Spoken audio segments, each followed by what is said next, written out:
This is the upgraded Subaru O-ring for the top of the inlet. GoPro Chesty is what we're going to be using today. Subaru uses automatic transmission fluid for power steering fluid. Now when you take this inlet off, you're going to have some automatic transmission fluid come out. You do not want to get this on the belts. It will eat up the belts and it will stretch them out over time. So this is the inlet piece. Here's a 10 millimeter. It's a 10 millimeter.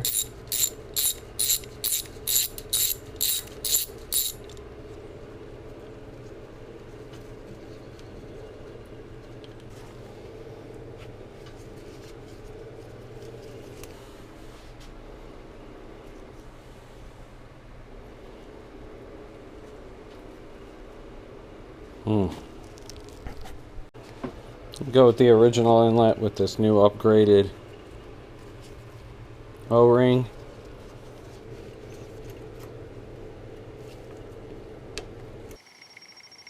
So right here we have the 10 millimeter.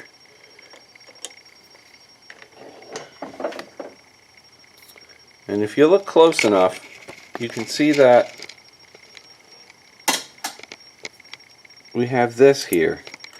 I actually took mine off because I didn't like that it didn't seat this inlet all the way down. This inlet is very important because it's your suction from your reservoir. So that's why this seal has to be awesome. That's why we put a new gasket in here. And I figured that you're supposed to put this on and then that 10 millimeter, and that holds this like this. This is your electrical connection for your power steering. So I actually took mine off and I just keep it down here and it's fine. You're never going to have a problem with this down here, especially it's not going to come off, it's not going to touch anything, there's no moving part for it to get messed up in, especially if it just stays where it is right there. If it's not going to, I think one of the main reasons is they don't want this to come up into the belts, which it's never going to. It's never going to reach the belt area. So just tuck that back down in there, and then what happens is, here's a nice little tip, you'll get a full seal on here. Instead of having that plate in between there, you can't torque this down all the way correctly. So I don't know the torque on this, but just don't go crazy on it. And it gave me the best seal I've had here for the top of the pump in forever. I cannot find the torque specs for this 10 millimeter. Just don't go too crazy with it. Let's see what we can get here. It should make some noise for a sec. Maybe some bubbles in the reservoir.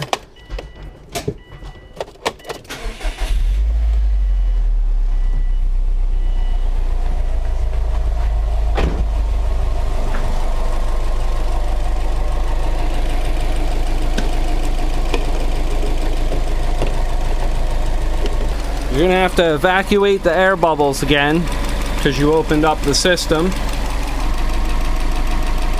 It's a good idea to just run the car until you see all those little bubbles stop. To get rid of those, you can leave the car on the ground and nice and slowly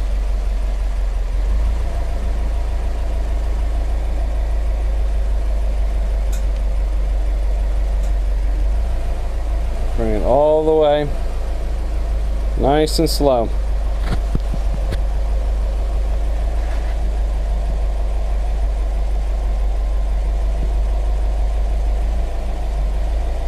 Don't hold it on lock for more than a split second. If you hit it by mistake, that's okay.